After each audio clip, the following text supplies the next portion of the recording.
अच्छा, आपको वो 5 ट्रिलियन वाला एक वीडियो याद है? बहुत वायरल हुआ था कि 5 ट्रिलियन में बताइए कितने ज़ीरो हो सकते हैं। अगर आपको याद नहीं है तो आपको ये वीडियो अंत तक देखना होगा, और इस बात का जिक्र मैं अभी क्यों कर रही हूँ ये भी आपको न्यूज़ 18 इंडिया के इस डिजिटल प्लेटफॉर्म के इस वीडियो के ज़रिए पता चलेगा। दरअसल आपको याद होगा, वो बेबाक स्पोक्स पर्सन है, फैक्ट्स के साथ बात करते हैं। और आपने देखा भी होगा, एक नई ऊर्जा कांग्रेस में उस वक्त आई थी जब ये एक क्लिप बहुत वायरल हुई थी। जी हाँ, आपने ठीक, अगर आप समझ रहे होंगे इस वीडियो को, मैं जिक्र यहाँ पर गौरव बल्लभ का कर रही हूँ, जिन्होंने हाल ही में कांग्रेस को छोड़ दिया है। अब वजह यही निकल कर आ रही है क्योंकि उन्होंने एक्स पर एक बहुत बड़ा लेटर जो है मल्लिकार्जुन खड़गे को लिखा है, और इसे एक बड़े झटके के तौर पर भी कांग्रेस के लिए देखा जा रहा है, क्योंकि ये कोई पहला नाम नहीं है जब इस तरीके से कांग्रेस से नाराज़गी या कांग्रेस के शीर्ष नेतृत्व से नाराज़गी कांग्रेस के ही अंदर तमाम लोगों ने जताई हो। और गौरव बल्लभ एक लेटेस्ट नाम है जिन्होंने कांग्रेस की सदस्यता से इस्तीफा दे दिया है, सभी पदों से इस्तीफा दे दिया है, प्राथमिक सदस्यता को भी छोड़ दिया। और उनकी तरफ से साफ तौर पर कहा गया है, एक्स पर बाकायदा उनकी तरफ से लिखा गया है कि मैं सनातन विरोधी नारे नहीं लगा सकता हूँ। कुछ जो बातें निकल कर आई हैं वो ये है कि कांग्रेस में जो बातें लेकर मैं आया था, या ये उनकी तरफ से कहा गया था, मुझे ऐसा लगा था जब मैंने कांग्रेस ज्वाइन की थी, तो जो यंग लीडर्स हैं, जो यंग मेकर्स हैं, या यंगस्टर्स के जो आइडिया हैं उन्हें तरजीह दी जाएगी। और यही वजह था, इसी विजन को लेकर, क्योंकि कांग्रेस सबसे पुरानी पार्टी है, मैं इसी विजन को लेकर कांग्रेस में आया था। लेकिन अब मैं इस वजह से कांग्रेस छोड़ रहा हूं क्योंकि बहुत सारी ऐसी चीज़ें हो रही हैं जो शायद लीडरशिप, जो टॉप लीडरशिप है उसको पता नहीं है, और नीचे जो लीडरशिप है वो कहीं ना कहीं दबाव बनाने की कोशिश कर रहा है। और यही वजह है कि उनकी तरफ से इस्तीफ़ा दे दिया गया है, और उन्होंने कहा है कि अब मैं पार्टी के साथ काम नहीं करूंगा। और बाकायदा उन्होंने एक्स पर ये बातें भी लिखी हैं कि क्या वजह उनकी रही है। सबसे पहली वजह तो ये है कि सनातन विरोधी नारे मैं नहीं लगा सकता, और ये भी उन्होंने कहा है कि वेल्थ क्रिएटर्स को मैं दिन रात गाली नहीं दे सकता हूँ। इन दो चीज़ों का जिक्र करते हुए गौरव बल्लभ ने कांग्रेस छोड़ दी है।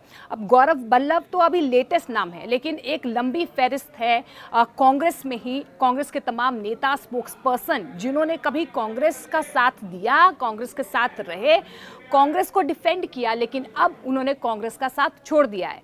संजय निरुपम आपको याद होंगे, महाराष्ट्र में है, और महाराष्ट्र से ही सीट की डिमांड वो कर रहे थे। आपको पता है वहाँ पर महाआघाड़ी गठबंधन है, और शिवसेना ने जिस सीट पर, यानी कि महाराष्ट्र की नॉर्थ वेस्ट सीट से संजय निरुपम टिकट चाहते थे लेकिन उन्हें मिले नहीं, और शिवसेना का जो उद्धव गुट है उन्होंने अपना जो उम्मीदवार है वहाँ से घोषित कर दिया, जिसके बाद से संजय निरुपम खासे नाराज़ नज़र आ रहे हैं। लेकिन संजय निरुपम सिर्फ इसलिए नहीं है कि उन्हें टिकट नहीं मिला, उनकी तरफ से ये भी कहा जा रहा है कि जो पुराने लोग हैं उनका मान सम्मान नहीं हो रहा है, और यही वजह है कि संजय निरुपम लगातार मुखर हो रहे थे, नाराज़गी जाहिर कर रहे थे। लेकिन उनका यही कहना है कि अब कांग्रेस में ऐसा कुछ बचा ही नहीं है कि कोई उनकी सुने, यानी कि कोई भी ऐसा लीडरशिप नहीं है, कोई ऐसा लीडर नहीं है कि उनकी बात को तरजीह दे। और यही वजह है कि कांग्रेस ने तो डिसिप्लिनरी एक्शन लेते हुए, अनुशासनहीनता, क्योंकि ये कहा जा रहा था कि पार्टी लाइन के विरोध में वो बातें कर रहे हैं, जो गतिविधियां उनकी हो रही हैं, और ये वजह है कि 6 सालों के लिए उन्हें निष्कासित कर दिया। और संजय निरुपम ने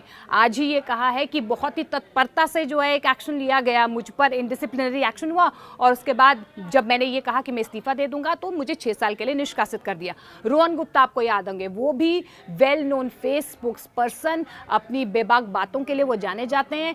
उनको भी यही महसूस हुआ, असहज महसूस हुआ, उनको ये कहा, उनकी तरफ से ये आरोप लगाए गए कि जितने भी पार्टी के लीडर्स हैं, क्योंकि उनको अहमदाबाद से सीट दी गई थी लोकसभा की, लेकिन उन्होंने कहा कि कुछ कारणवश वो जो है वहाँ से चुनावी मैदान में उतर नहीं सकते। उनका भी यही आरोप था कि जो पुराने लोग हैं वो नए लोगों को दबाने की कोशिश कर रहे हैं, कोई सुनवाई नहीं हो रही, कोई सुन नहीं रहा है।